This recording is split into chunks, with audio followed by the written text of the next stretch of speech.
muster to incoming Reaper forces.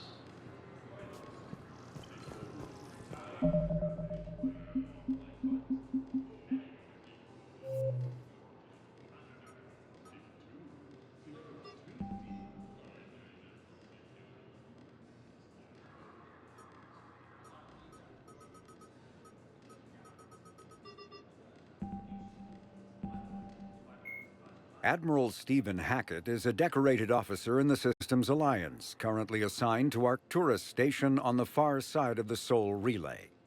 In the battle for the Citadel, Admiral Hackett commanded the 5th Fleet. Following that victory, he was promoted to head of the Alliance military. Hackett was born to a single mother in Buenos Aires in 2134. When his mother died in the pandemic of 2146, he was placed in the Advanced Training Academy for Juveniles, where his superior talents in science and leadership quickly became evident. Hackett enlisted in 2152, volunteering for high-risk missions to colonize space beyond the Sol Relay. He was commissioned as a 2nd lieutenant on Arcturus Station in 2156, and soon proved his ability in the First Contact War. His rare ascent from enlisted man to admiral remains an Alliance legend. Admiral David Edward Anderson is a career military officer in the Systems Alliance Navy. Born in London in 2137, he later moved to Arcturus Station and became the first graduate of the Alliance's now renowned N7 Marine program.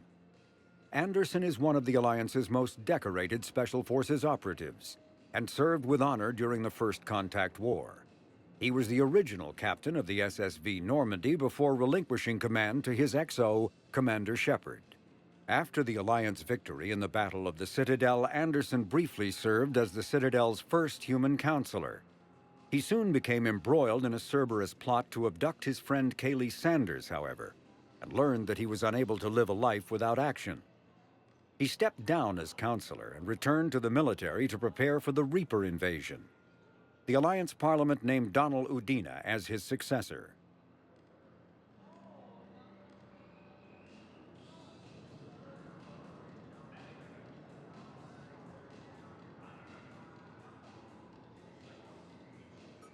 Dr. Liara Tassoni is an Asari information broker with a background in scientific research on Prothean technology. Born on Thessia in 2077, she is the only child of the late matriarch Benezia. Although mother and daughter became estranged in the years before Benezia was indoctrinated by the Reaper known as Sovereign. Tassoni is also a highly trained biotic who served under Commander Shepard aboard the SSV Normandy before the ship was destroyed in a collector attack. Before she became involved in galactic affairs, Dr. Tassoni spent 50 years researching the Protheans' technology and the mystery of their extinction. She now divides her time between uncovering Prothean ruins and consulting with noteworthy representatives of the various Citadel races.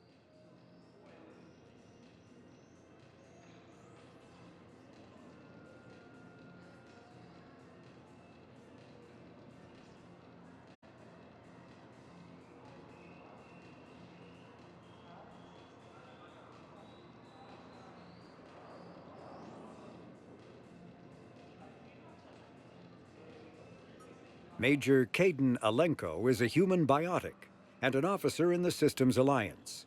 He served as staff lieutenant under Commander Shepard on the SSV Normandy during the Battle of the Citadel and now heads the Special Operations Biotics Division at the Alliance Warfare Center. An Alliance tribunal recently called on Alenko to testify about his experience with the Reapers. Alenko suffers from severe headaches because of the early model L2 biotic implants that he was given as a child.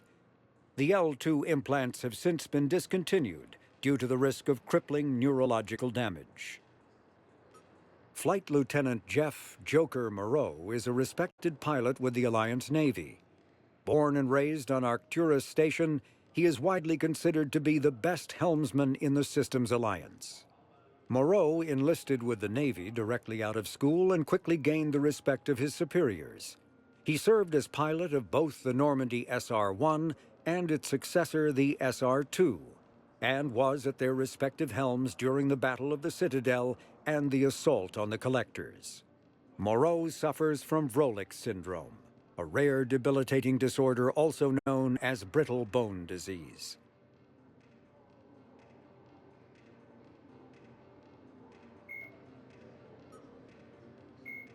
The Asari were the first species to discover the Citadel. When the Solarians arrived, it was the Asari who proposed the establishment of the Citadel Council to maintain peace throughout the galaxy. Since then, the Asari have served as the mediators and centrists of the Council. An all-female race, the Asari reproduce through a form of parthenogenesis. Each Asari can attune her nervous system to that of another individual of any gender and of any species to reproduce. This capability has led to unseemly and inaccurate rumors about Asari promiscuity. Asari can live for over 1,000 years, passing through 3 stages of life. In the maiden stage, they wander restlessly, seeking new knowledge and experience. When the matron stage begins, they meld with interesting partners to produce their offspring. This ends when they reach the matriarch stage, where they assume the roles of leaders and counselors. The second species to join the Citadel, the Solarians, are warm-blooded amphibians with a hyperactive metabolism. Solarians think fast, talk fast, and move fast. To Solarians, other species seem sluggish and dull-witted. Unfortunately, their metabolic speed leaves them with a relatively short lifespan. Solarians over the age of 40 are a rarity. The Solarians were responsible for advancing the development of the primitive Krogan species to use as soldiers during the Rachni Wars. They were also behind the creation of the genophage bioweapon the Turians used to quell the Krogan rebellions several centuries later. Solarians are known for their observational capability and non-linear thinking. This manifests as an aptitude for research and espionage. They are constantly experimenting and inventing, and it is generally accepted that they always know more than they're letting on. Roughly 1,200 years ago, the Turians were invited to join the Citadel Council to fulfill the role of galactic peacekeepers. The Turians have the largest fleet in Citadel space, and they make up the single largest portion of the Council's military forces. As their territory and influence has spread, the Turians have come to rely on the Solarians for military intelligence and the Asari for diplomacy. Despite a somewhat colonial attitude towards the rest of the galaxy, the ruling hierarchy understands they would lose more than they would gain if the other 2 races were ever removed. Turians come from an autocratic society that values discipline and possesses a strong sense of personal and collective honor. There is lingering animosity between Turians and humans over the First Contact War of 2157, which is known as the Relay 314 incident to the Turians. Officially, however, the 2 species are allies and they enjoy civil, if cool, diplomatic relations.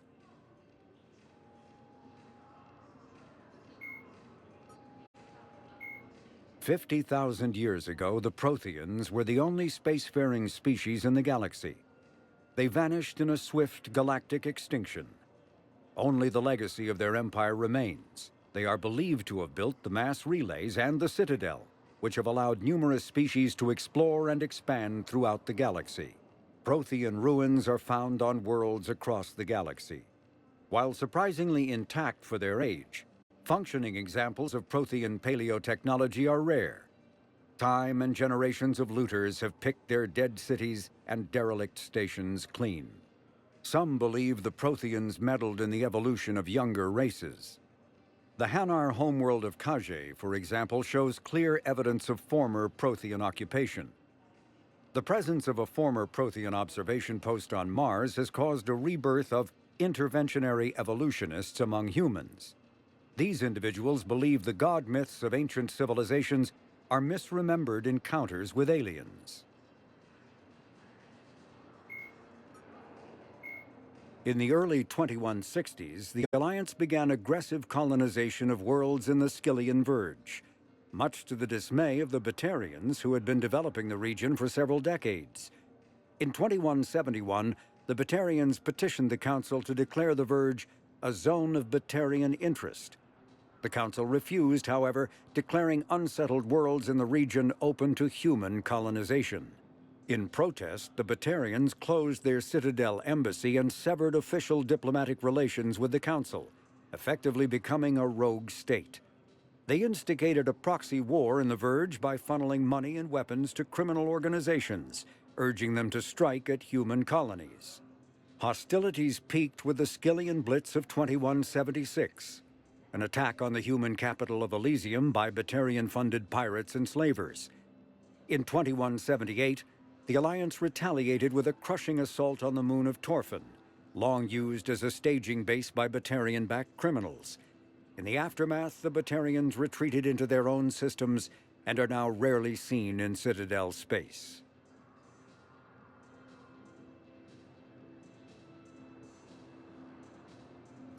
When the Asari discovered the Citadel, they also discovered the Keepers, a docile, multi-limbed insect race that seemingly exists only to maintain and repair the great Prothean station. Early attempts to communicate with or study the Keepers were failures, and it is now illegal to interfere with or impede Keeper activity.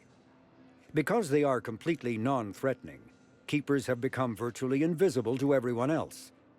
Similarly, they seem indifferent to other species, except for their tendency to help new arrivals integrate themselves into the Citadel. No matter how many Keepers die due to old age, violence, or accident, they maintain a constant number.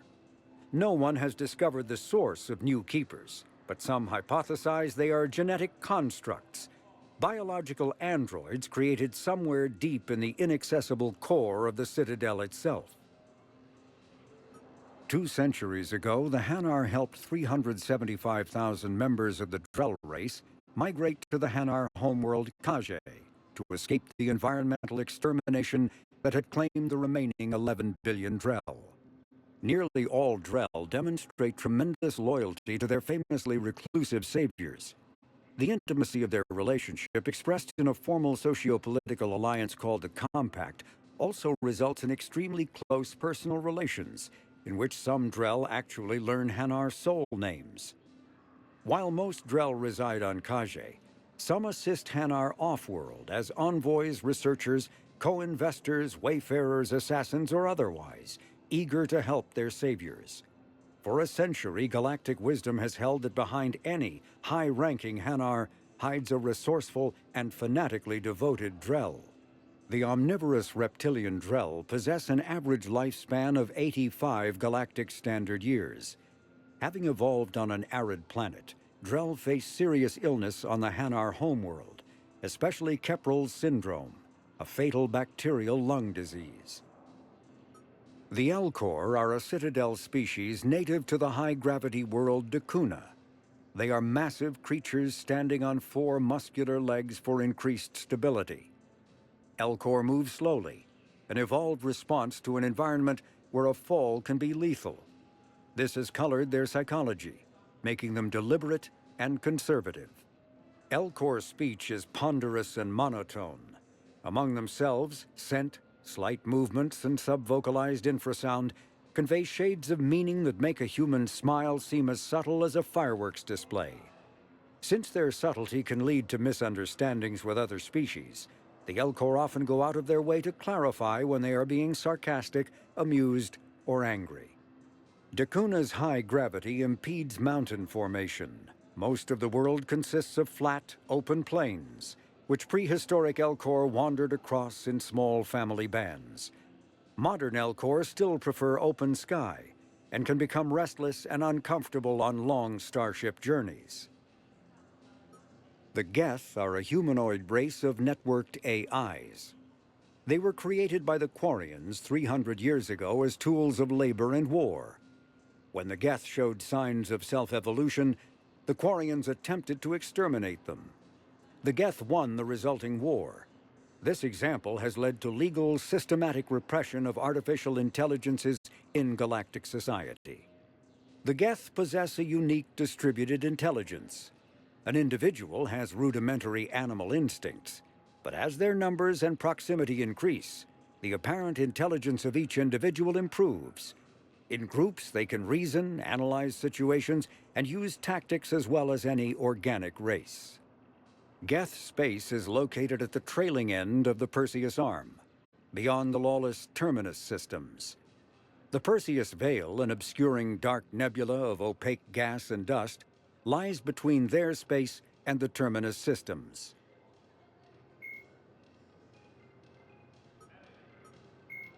In the early the Hanar are a citadel species known for excessive politeness. They speak with scrupulous precision and take offense at improper language. Hanar that expect to deal with other species take special courses to help them unlearn their tendency to take offense at improper speech.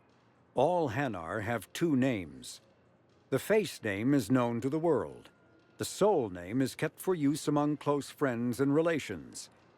Hanar never refer to themselves in the first person in conversation with someone they know on a face name basis. To do so is considered egotistical, so instead they refer to themselves as this one, or the impersonal it. Their homeworld, Kage, has 90% ocean cover and orbits an energetic white star, resulting in a permanent blanket of clouds. Due to the presence of Prothean ruins on the world, many Hanar worship them, and Hanar myths often speak of an elder race that civilized them by teaching them language. The Krogan evolved in a hostile and vicious environment.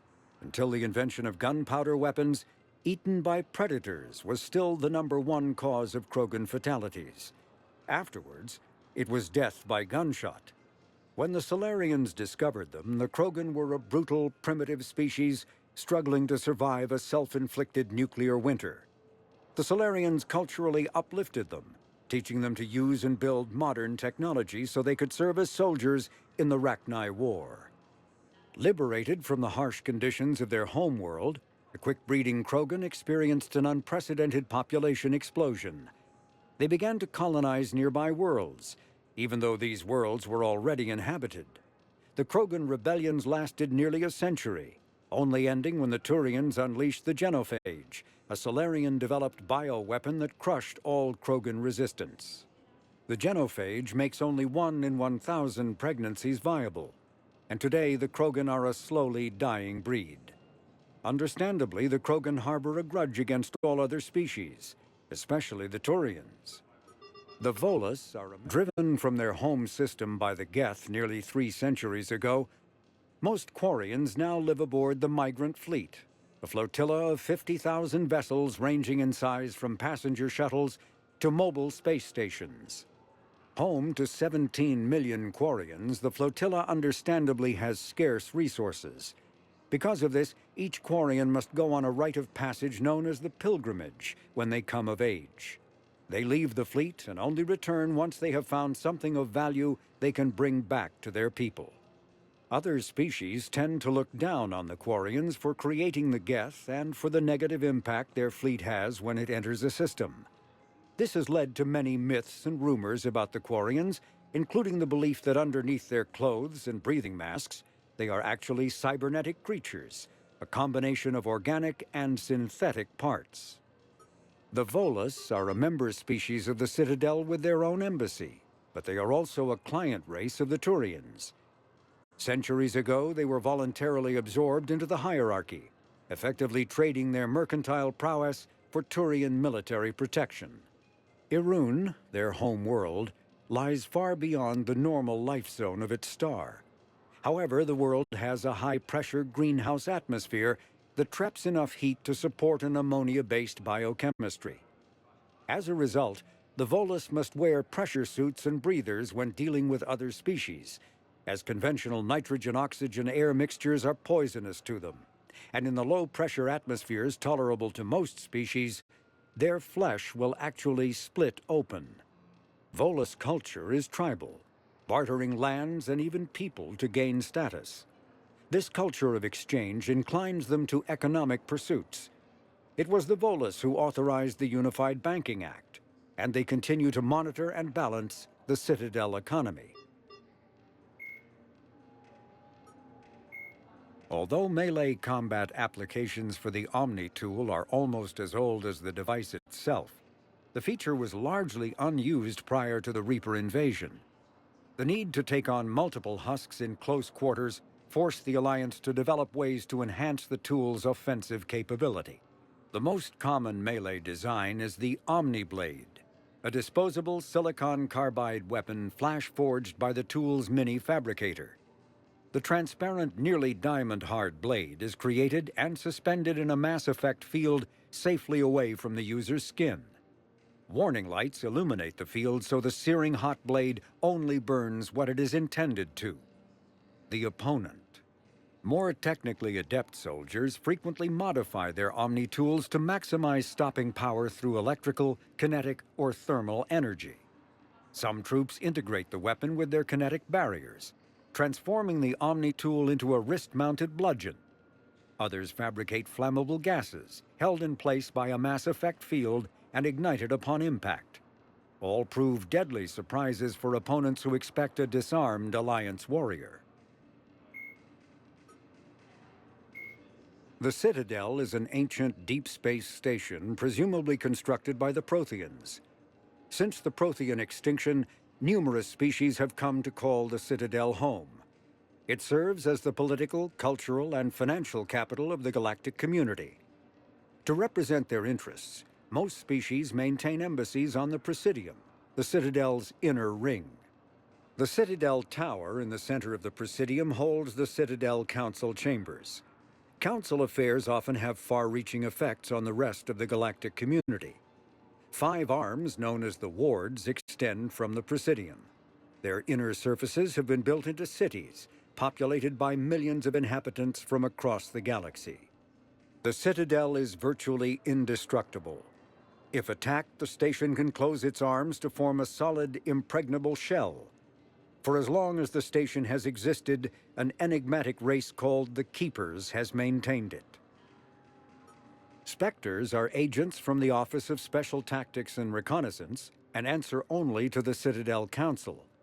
They are elite military operatives, granted the authority to deal with threats to peace and stability in whatever way they deem necessary. They operate independently or in groups of 2 or 3. Some are empathetic peacekeepers resolving disputes through diplomacy. Others are cold-blooded assassins, ruthlessly dispatching problem individuals. All get the job done one way or another, often operating outside the bounds of galactic law. The Spectres were founded after the Solarians joined the Council. For many years, they operated in secrecy as backroom problem solvers. Only after the Krogan rebellions did their activities become publicized. Assignment of a Spectre is less contentious than a military deployment, but makes it clear that the Council is concerned about a situation.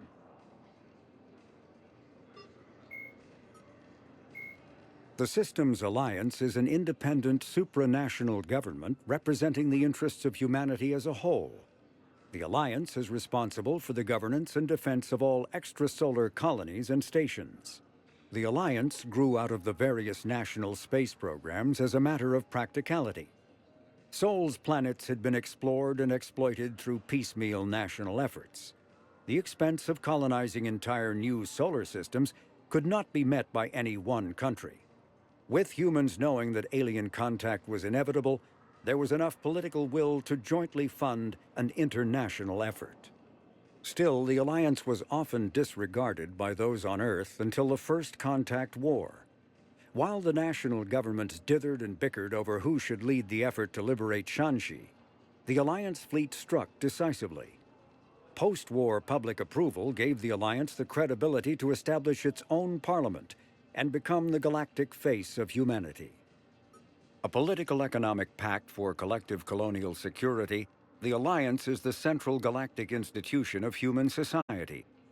The Alliance gained associate membership to the Citadel Council in 2165 and assumed leadership in 2183 with former Alliance Captain David Anderson presiding.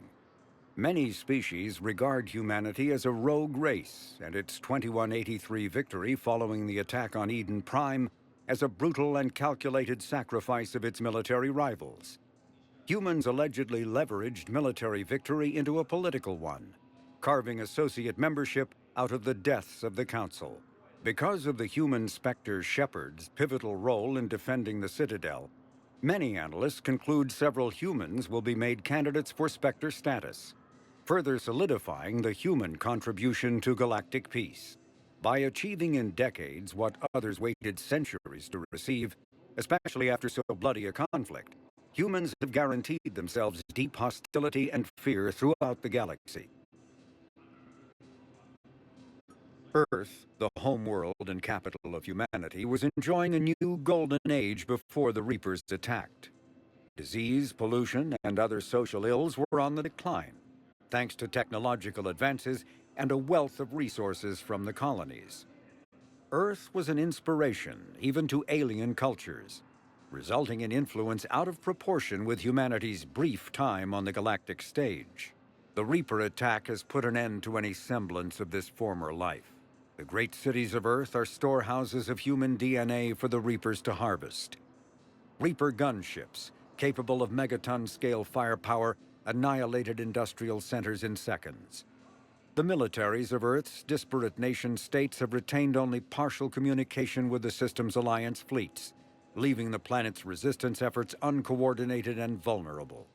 The loss of the comm buoy network has cut off Earth's economy from the rest of the galaxy, sending shockwaves across galactic markets and a significant obstacle to receiving aid. The Reaper called Harbinger is believed to be the oldest and largest in the Reaper Armada. From the reaches of dark space, Harbinger managed to control the Collectors, a race of human-sized insectoid bipeds, as it sent them on a campaign to kill and gather humans from vulnerable colonies. The Collectors became a terrifying force in the galaxy, responsible for the murder of hundreds of thousands. Surviving colonists have described the tone of Harbinger's threats heard through the Collectors as they attacked as visceral and terrifying. Alliance intelligence has tentatively identified Harbinger as one of the Reapers leading the attack on Earth. A myth common to several cultures in the galaxy, Reapers were once imagined as space monsters that consumed entire stars. Archaeologists who searched for the sources of such myths found little besides the themes of all-consuming devils that are common to primitive cultures. Although accurate information about the Reapers remains scarce, the galaxy now knows that the Reapers are not a myth. They are a real and devastating threat. Husks are a myth common. Sovereign was the first Reaper encountered by the modern Citadel races. Military leaders initially assumed that Sovereign was a Geth or Prothean flagship commanded by Saren Arterius, a rogue Spectre. The truth was far more alarming. The massive ship was itself intelligent, and Saren proved to be under its control. The attacks by Sovereign against Eden Prime and the Citadel removed any uncertainty about the Reaper's technological superiority. Sovereign's formidable shielding and firepower allowed it to hold off the combined fleets of the Citadel, and its mass effect fields proved powerful enough to let the enormous vessel land on a planet's surface. Sovereign's mission, to open a mass relay that would transport the other Reapers from dark space, proved its undoing. During the Battle of the Citadel, Sovereign linked its consciousness to Saren's. When Saren's death corrupted the signal and shut down Sovereign's shields, Sovereign's destruction soon followed. Reaper indoctrination is an insidious means of corrupting organic minds, reprogramming the brain through physical and psychological conditioning using electromagnetic fields, infrasonic and ultrasonic noise, and other subliminal methods. The Reaper's resulting control over the limbic system leaves the victim highly susceptible to its suggestions. Organics undergoing indoctrination may complain of headaches and buzzing or ringing in their ears. As time passes, they have feelings of being watched and hallucinations of ghostly presences. Ultimately, the Reaper gains the ability to use the victim's body to amplify its signals, manifesting as alien voices in the mind. Indoctrination can create perfect deep cover agents. A Reaper's suggestions can manipulate victims into betraying friends, trusting enemies, or viewing the Reaper itself with superstitious awe. Should a Reaper subvert a well-placed political or military leader, the resulting chaos can bring down nations. Long-term physical effects of the manipulation are unsustainable. Higher mental functioning decays, ultimately leaving the victim a gibbering animal. Rapid indoctrination is possible, but causes this decay in days or weeks. Slow, patient indoctrination allows the thrall to last for months or years. Cannibals are frontline Reaper units created from corrupted Batarians. The nickname refers to their propensity to devour the bodies of fallen comrades. This triggers a biochemical process through which the cannibals spontaneously heal themselves and grow new chitinous armor. The transformation also appears to give cannibals a greater awareness of their surroundings, leading to more strategic behavior and careful use of battlefield cover. Husks are the aggressive, mindless foot soldiers of the Reaper armies. They are created by impaling either living or dead humans on mechanical spikes that rapidly extract water and trace minerals and replace them with cybernetics. These cybernetics reanimate the lifeless flesh and tissue, transforming the bodies into horrifying killing machines. The Reapers use large groups of husks to overwhelm the enemy. The husks' inability to feel pain, as well as their tendency to attack in groups, makes them particularly deadly adversaries. Cerberus built the Normandy SR-2 as a second-generation version of the Alliance frigate SSV Normandy after the Collectors destroyed the original. The SR-2's many alterations produced a craft nearly double the original size, requiring an even larger Tantalus drive core to compensate. Its state-of-the-art Kodiak shuttle can make landings the original Normandy could not attempt. The Enhanced Defense Intelligence, an AI known colloquially as EDI, coordinates many of the ship's combat functions, assisting and even supplanting human piloting.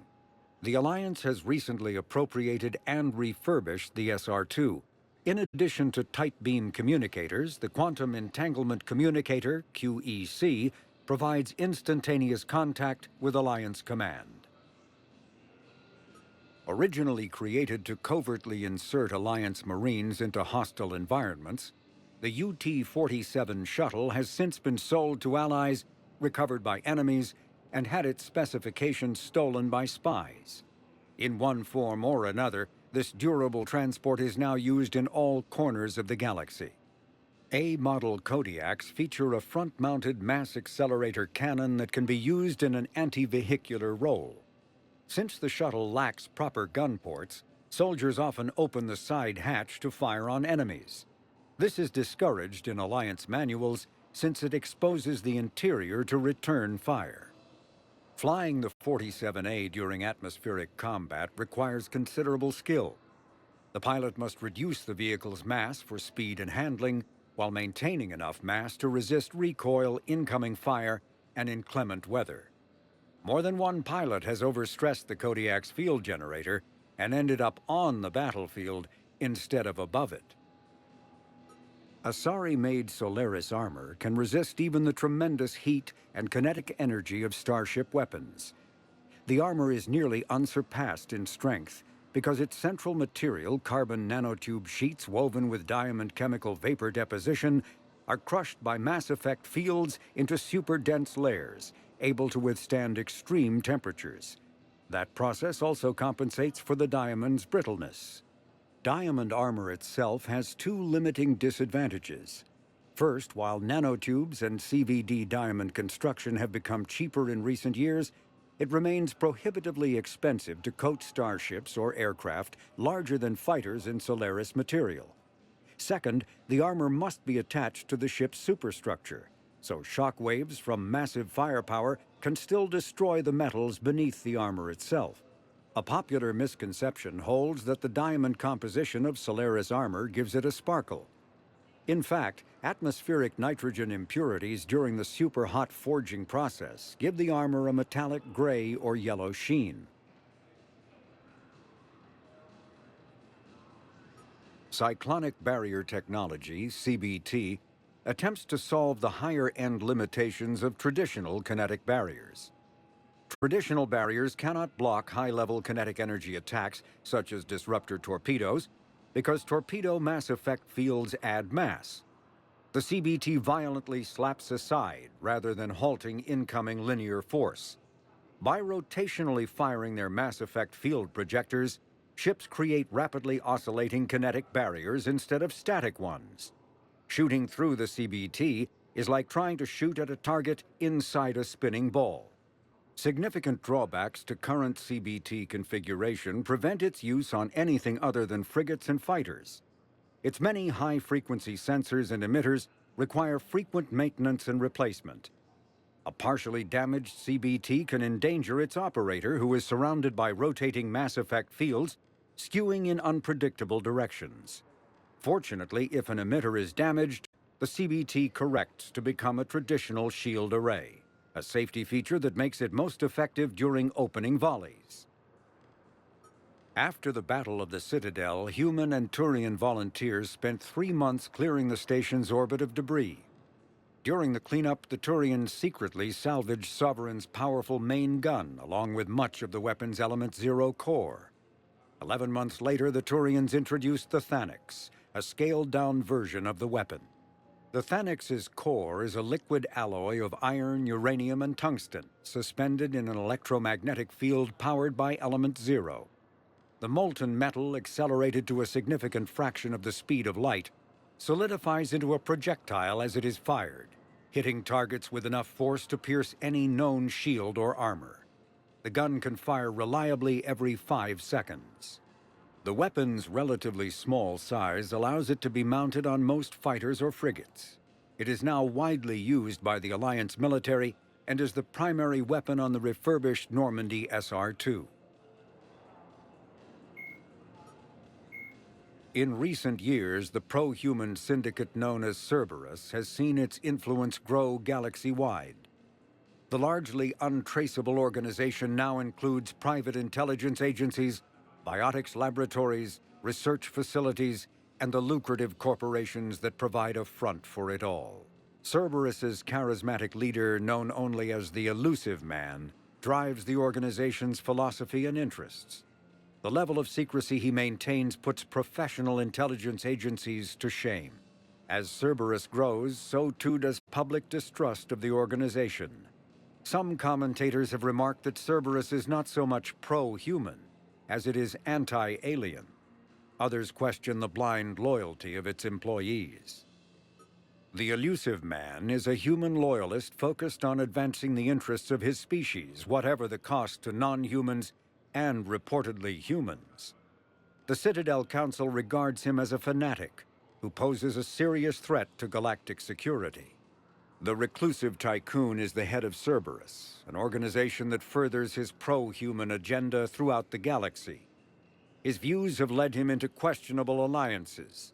Recent rumors go so far as to suggest that the Elusive Man may even have allied with the Reapers. Biotics is the ability of rare individuals to manipulate dark energy and create mass effect fields through the use of electrical impulses from the brain. Intense training and surgically implanted amplifiers are necessary for a biotic to produce mass effect fields powerful enough for practical use. The relative strength of biotic abilities varies greatly among species and with each individual. There are 3 branches of biotics. Telekinesis uses mass-lowering fields to levitate or impel objects. Mass-raising kinetic fields are used to block or pin objects. Distortion uses rapidly shifting mass fields to shred objects. Most organic species are capable of developing biotic abilities, though there are risks involved. Biotics are the result of in utero exposure to Element 0. This usually causes fatal cancers in the victim, but in rare cases it coalesces into nodules within the fetus's developing nervous system. Element 0 can increase or decrease the mass of a volume of space-time when subjected to an electrical current. With a positive current, mass is increased. With a negative current, mass is decreased. The stronger the current, the greater the magnitude of the dark energy mass effect. In space, low-mass fields allow FTL travel and inexpensive surface-to-orbit transit. High mass fields create artificial gravity and push space debris away from vessels. In manufacturing, low mass fields permit the creation of evenly blended alloys, while high mass compaction creates dense, sturdy construction materials. The military makes extensive use of mobility-enhancing technologies, with mass effect utilizing fighting vehicles standard frontline issue in most military forces. Mass effect fields are also essential in the creation of kinetic barriers or shields to protect against enemy fire. When subjected to an electrical current, the rare material dubbed element zero, or EZO, emits a dark energy field that raises or lowers the mass of all objects within it. This mass effect is used in countless ways, from generating artificial gravity to manufacturing high-strength construction materials. It is most prominently used to enable faster-than-light space travel. EZO is generated when solid matter, such as a planet, is affected by the energy of a star going supernova. The material is common in the asteroid debris that orbits neutron stars and pulsars. These are dangerous places to mine, requiring extensive use of robotics, telepresence, and shielding to survive the incredible radiation from the dead star. Only a few major corporations can afford the setup costs required to work these primary sources. Humanity discovered refined element zero at the Prothean Research Station on Mars, allowing them to create mass effect fields and develop FTL travel. Medigel is a common medicinal salve used by paramedics, EMTs, and military personnel. It combines several useful applications: a local anesthetic, disinfectant, and clotting agent all in one. Once applied, the gel is designed to grip tight to flesh until subjected to a frequency of ultrasound. It is sealable against liquids, most notably blood, as well as contaminants and gases. The gel is a genetically engineered bioplasm created by the CERTA Foundation, a medical technology megacorp based on Earth. Technically, Medigel violates council laws against genetic engineering, but so far it has proved far too useful to ban. Once believed to be of Prothean origin, Omnitools are handheld devices that combine a computer microframe, sensor analysis pack, and manufacturing fabricator. Versatile and reliable, an Omnitool can be used to analyze and adjust the functionality of most standard equipment, including weapons and armor, from a distance. The fabrication module can rapidly assemble small three-dimensional objects from common reusable industrial plastics, ceramics, and light alloys. This allows for field repairs and modifications to most standard items, as well as the reuse of salvaged equipment. Omnitools are standard issue for soldiers and first-in colonists. Once believed to be of Prothean origin, mass relays were in fact created by the Reapers, using technology far beyond that of other living species. The enormous structures, scattered throughout the stars, create corridors of virtually mass-free space. This allows instantaneous transit between locations normally separated by years or even centuries, using conventional FTL drives. Primary mass relays can propel ships thousands of light years. The flight path, however, is fixed to a single relay elsewhere in the galaxy. By contrast, secondary relays, while only capable of propelling ships a few hundred light years, can reach any other relay within their limited range. Many primary relays lie dormant, their destinations not yet known. These relays are often left inactive on purpose, as established civilizations are unwilling to blindly open a passage that might connect them to a new hostile species. The Reapers do not share the same concern, and freely use the dormant relays.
Recent